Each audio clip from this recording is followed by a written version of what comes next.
I don't have the words. I hope I hope you woke up this morning. I hope you had your 2 cups of venti. I hope you looked yourself in the mirror and say, boy, I suck. Man, that's pretty impressive of me to throw away that game.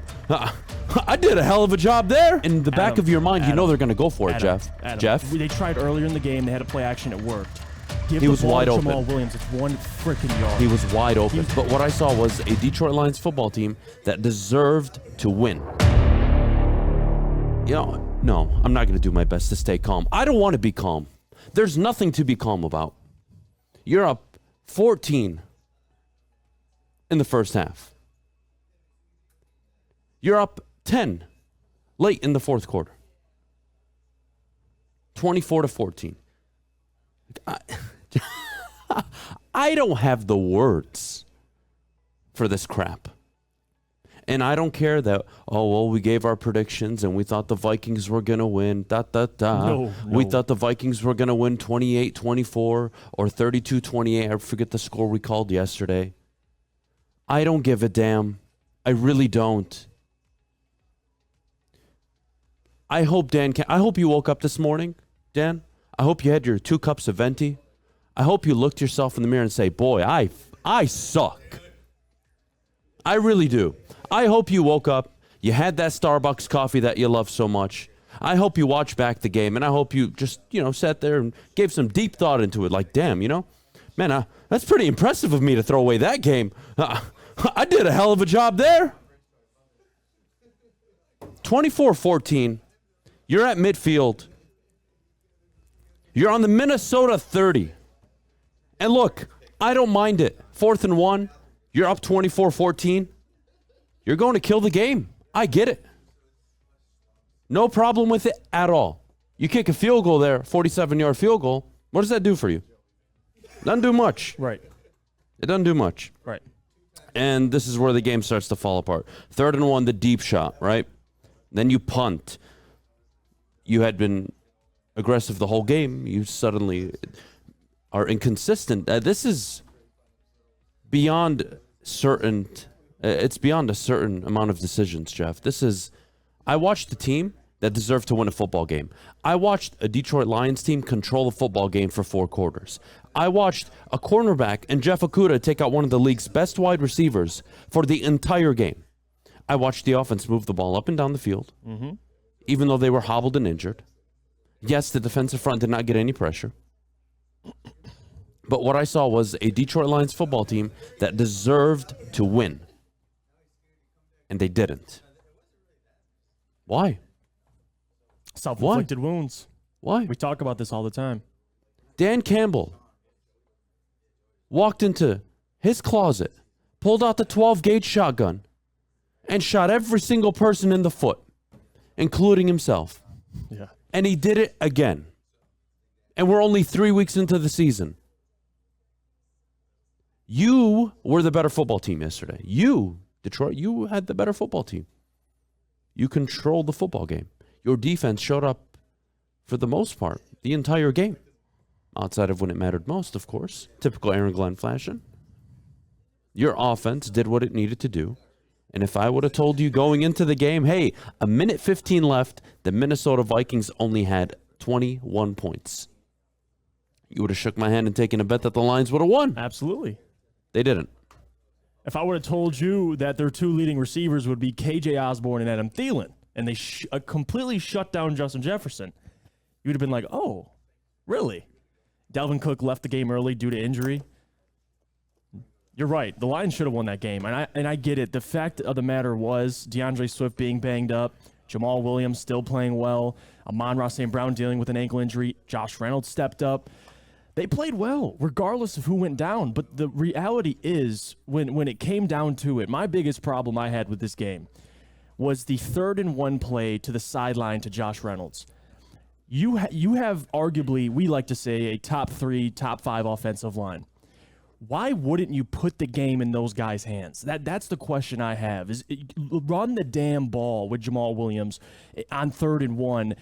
Instead, you call a pass play to Josh Reynolds, stops the clock. The Minnesota Vikings go down and score right after that. Now it's 24-21, and that's when they, again, turnover on downs. They went 4 and out. So That to me, and we could talk about the timeout, giving the Vikings a free timeout with a minute left, not going for it when you've been aggressive all game. It's not about being aggressive. It's when you be aggressive. And it seems like Dan Campbell, when he should be aggressive, he shies away from it. But when you don't need to be aggressive, they were successful at it. So I didn't. You were 4 of 6 on fourth down. Look, we'll get to the fourth down play call in the fourth quarter when it mattered most, and the decision there. We'll get to that. But it is unacceptable that Detroit Lions fans have to sit here and look at their football team. It's not a 1-2 football team. No, it's a 2-1. They are better than most 2-1 football teams. Yeah. But you're 1-2. Why? The guy at the helm continues to pull out the shotgun and just shoot himself in the foot. And when are you going to learn? How many times I have to take you to ER, get you stitched up, go through rehab? How many times do we have to do this, Dan? How many times? Pathetic. Jeff Okudah, career performance. Yeah, best performance of his career. Through 3 games right now, looks very good. Very good. The defensive front was non-existent. Aiden Hutchinson clearly was hurt. No, they couldn't get pressure. Clearly was hurt. I didn't like the idea of playing him considering he was irrelevant. Yeah, he's not Aaron Donald where he'll tough it out, at this point in his career, and you have to still hold him accountable, right? He's a rookie. He needed to miss a game. Have him miss the game. Let him recover. He did not look himself at all. Man, what an awful Monday morning. That was terrible. Well, I am questioning the hell out of Dan Campbell, man. And I really want to like him. I really do. He's a player's coach, says all the right things, takes accountability. You really want the guy to succeed? Hell, I would root for anybody to succeed with this freaking football team. And they all make the same mistakes. And then that happens. They all make the same mistakes. Let's go through the game. Lions come out. Mm-hmm. Jared Goff looks really good. He did. Decisive. Big throws to DJ Chark on the first drive. Seibert misses a 48-yard field goal, I believe. Yeah, he missed the first one. The Vikings go down and miss a field goal. Yep. 56-yard attempt, pushes it right. Cool. 4th and 5. Second drive of the game for the Lions. They're going for it. They're being aggressive. They're on the road. They're trying to take advantage of what just happened. Cool. They convert St. Brown, big play. This is prior to his ankle injury. Yep. Cool. That results in a Jamal Williams touchdown near the end. Phenomenal. Up 7-0. 4th and inches. They go for it. They're up 7-0 at the time. They get it. 4th and 1, up 7-0. Start of the second quarter. They go for it. Sets up a TJ Hawkinson touchdown. You are aggressive early on, and you are being rewarded for it. You're up 14. Congratulations. And the Lions 4th and 2. Up 14. They go for it on their own 49. Excuse me. They're up 7. Excuse me. 14-7 at this point. Yep, 14-7. They're up 7 at their own 49. And again, up until that point, I don't mind. You're being aggressive. I don't mind it, Jeff. What I mind is the execution. You ran play action, and your hot read was your player running across the field so Jared Goff would have to throw across his body? Yeah. He was open. But the fact that you have to throw across your body to the sideline, it had incompletion written all over it. Awful execution. Wasn't happy with the play call there. And what does that result in? A Minnesota touchdown. Now you're going into halftime 14-14. Mm-hmm. Second half. You come out. Everything's looking good. Team's starting to dominate. You are up 24-14. You score a field goal and then a touchdown. You are looking in control of this football game, Jeff. Dalvin Cook fumbles. You should be able to go and put that game away. Not only did he fumble, he got hurt. He was out for the game. You should be able to put that game away. And what do they do? Miss Chark on a throw. Mm-hmm. Throw a check down. Run the football. Punt. 3 and out. 3 and out. 3rd and 1.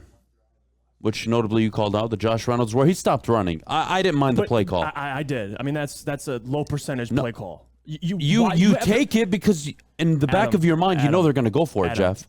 They tried earlier in the game. They had a play action. It worked. Give He the was ball wide to open. Jamal Williams. It's 1 freaking yard. He was wide open. He was averaging 4.5 yards per I pop, understand. per pop. So I'm gonna. But what did the team? What had they done all game? Had they not been going for it? Yes, this is they the have. one I don't have a problem with. It's third the and third one. and one attempt, I don't mind. Oh, And if I Josh did mind. Reynolds would have just kept running, that would have been a touchdown.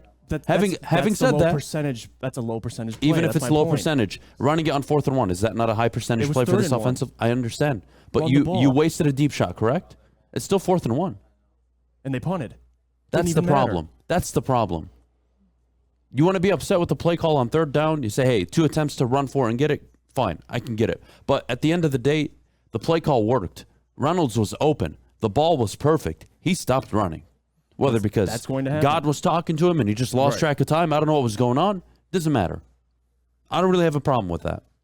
Then the Vikings go down and score. Touchdown. 24-21. The rest is history. I want to be a little positive right now.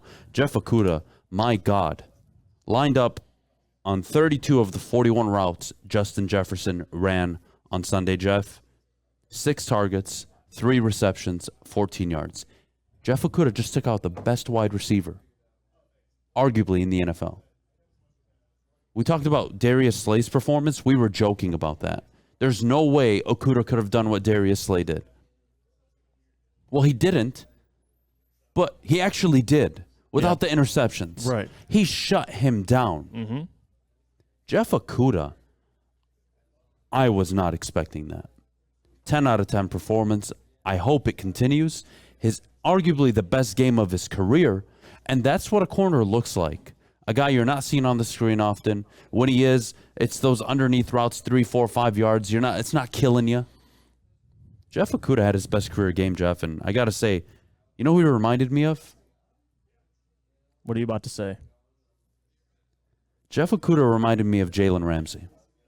I'll tell you why. Hear me out. How physical was he at the line of scrimmage with Justin Jefferson? He was jamming Justin Jefferson every single How time. physical was he during the play? How physical was he after the play? Remember that shove he had on Jefferson? Manhandling him, yeah. That is Jalen Ramsey at his best. A pest in front of you, doesn't let you get off the line of scrimmage. And what shocked me, and I can't believe, you want to talk about Minnesota, Kevin O'Connell, I love the guy. I think he's going to be a good coach. The hell were you doing? How are you not getting Justin Jefferson in motion, giving him space to run off the line of scrimmage? Jeff Okudah was bullying him. Minnesota, like I said, they did not win that game. They were fortunate that Dan Campbell and the Lions gave it away, just like Zimmer did for the Lions last year.